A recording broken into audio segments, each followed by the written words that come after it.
राधे कृष्ण भक्तजनों, आप सभी का आपके अपने चैनल पर स्वागत है। निर्जला एकादशी की आप सभी को हार्दिक शुभकामनाएं। युधिष्ठिर ने कहा, जनार्दन, ज्येष्ठ मास के शुक्ल पक्ष में जो एकादशी आती है, कृपा करके उसका वर्णन कीजिए। भगवान श्री कृष्ण बोले, राजन, इसका वर्णन परम धर्मात्मा सत्यवती नंदन व्यास जी करेंगे, क्योंकि संपूर्ण शास्त्रों के तत्वज्ञ और वेदांगों के पारंगत विद्वान है।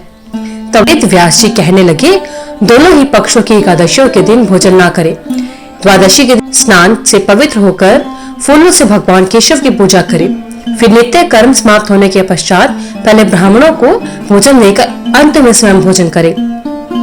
राजन, जनान शोच और मरणान शोच में भी एकादशी को भोजन नहीं करना चाहिए। यह सुनकर भीमसेन बोले, परम बुद्धिमान पितामह, मेरी उत्तम बात सुनिए।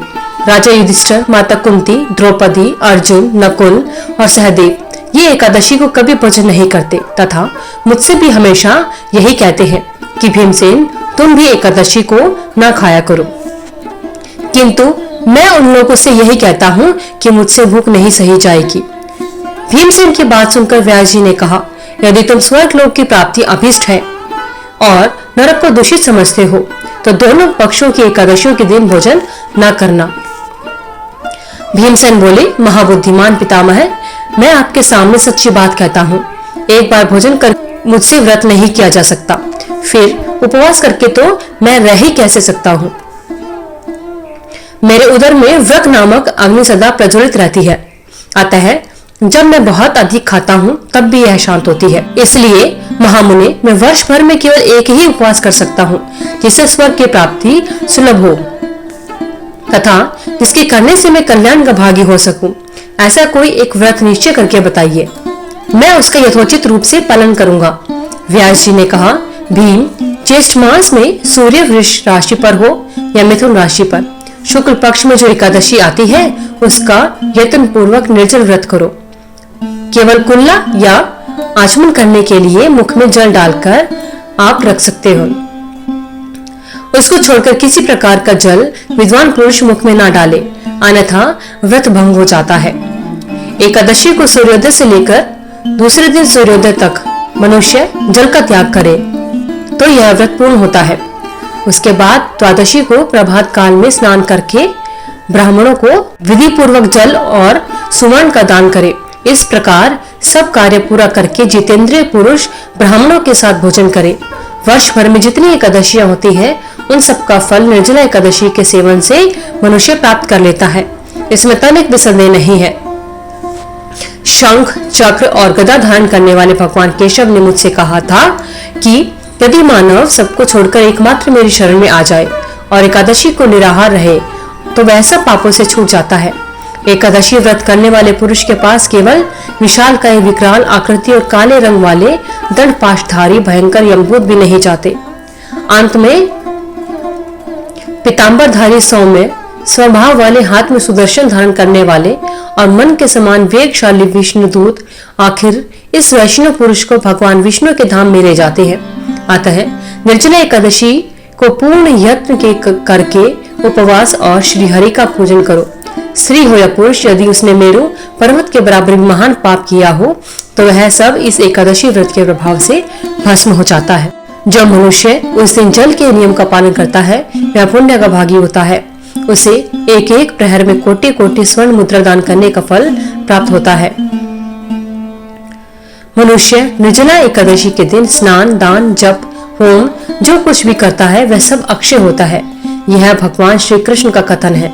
निर्जला एकादशी को विधि पूर्वक उत्तम रीति से उपवास करके मानव वैष्णव पद को प्राप्त कर लेता है। जो मनुष्य एकादशी के दिन अन्न खाता है, वह पाप का भोजन करता है। इस लोक में वह चांडाल के समान है और मरने पर दुर्गति को प्राप्त होता है।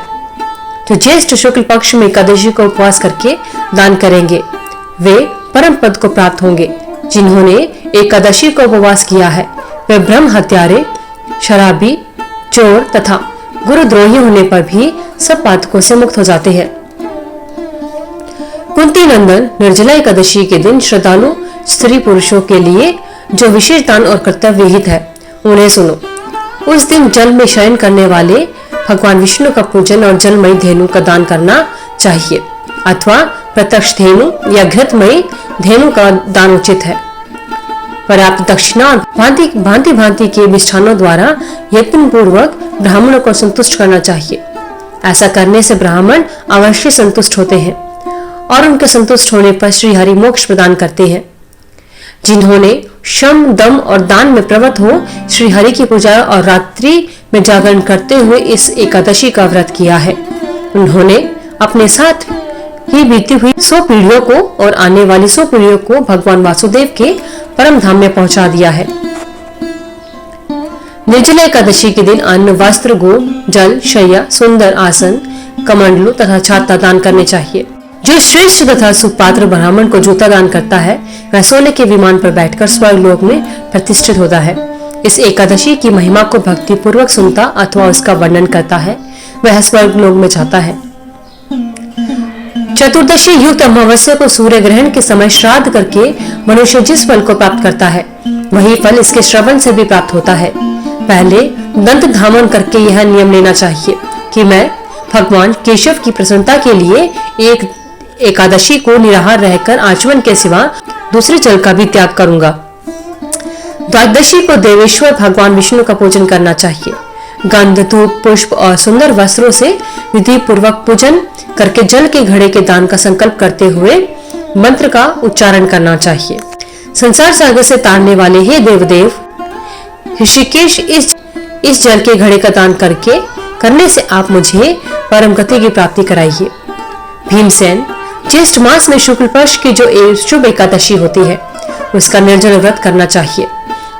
उस दिन श्रेष्ठ ब्राह्मणों को शक्कर के साथ जल के घड़े का दान करने चाहिए। ऐसा करने से मनुष्य भगवान विष्णु के समीप पहुंचकर आनंद का अनुभव करता है। तत्पश्चात द्वादशी को ब्राह्मण भोजन कराने के बाद स्वयं भोजन करे। जो इस प्रकार पूर्ण रूप से पाप नाशिनी एकादशी का व्रत करता है, निर्जला एकादशी का व्रत करता है, वह सब पापों से मुक्त हो जाता है और आनंदमय पद को प्राप्त होता है। यह सुनकर भीमसेन ने भी इस शुभ एकादशी का व्रत आरंभ कर दिया। तब से यह लोक में पांडव द्वादशी के नाम से विख्यात हुआ।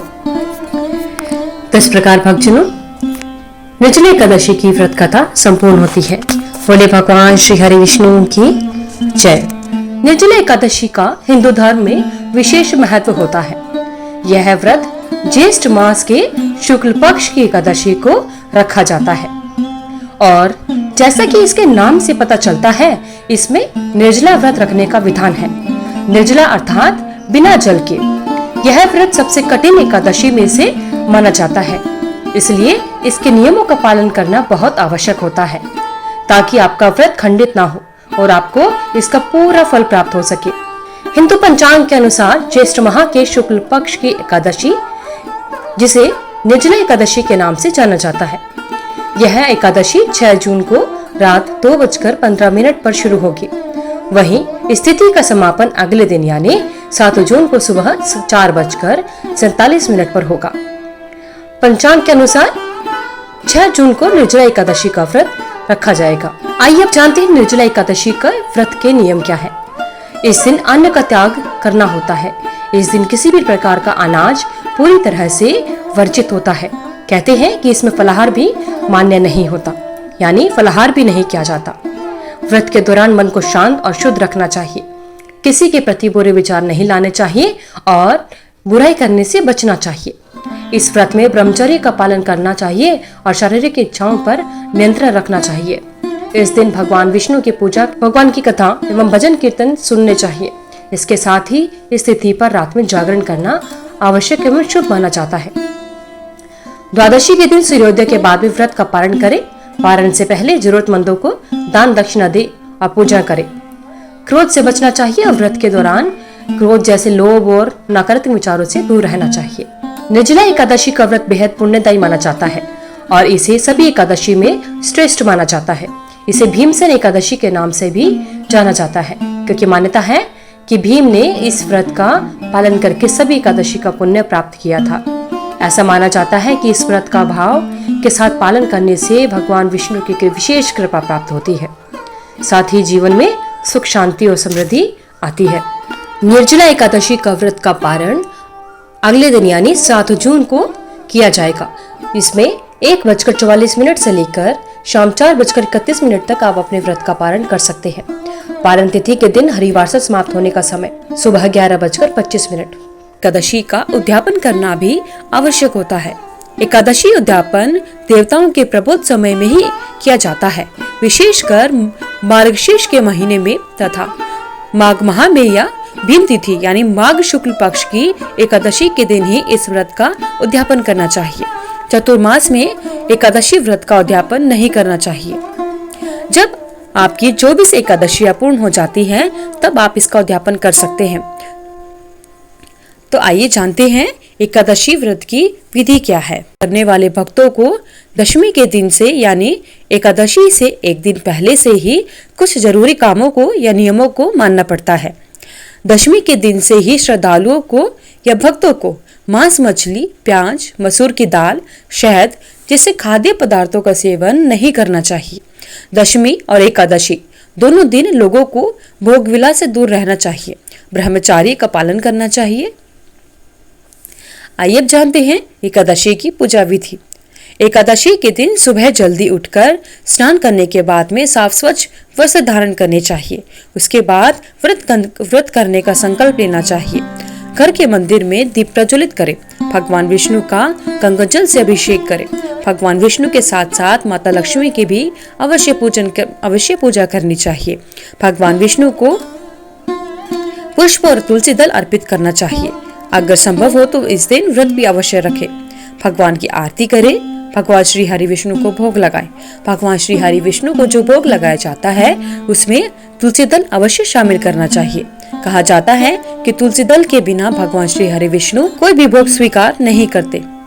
इस पावन दिन भगवान विष्णु के साथ माता लक्ष्मी की भी विधि विधान से पूजन करने का विशेष महत्व होता है। श्री हरि विष्णु जी की पूजन सामग्री में श्री हरि जी का चित्र अथवा मूर्ति होनी चाहिए। साथ ही पुष्प, पुष्पमाला, नारियल, सुपारी, अनार, आंवला, जो ऋतु फल होते हैं, धूप यानी मौसम के अनुसार जो फल मिलते हैं वह सभी फल, धूप, घी, पंचामृत बनाने के लिए कच्चा दूध, दही, घी, शहद और शक्कर चाहिए।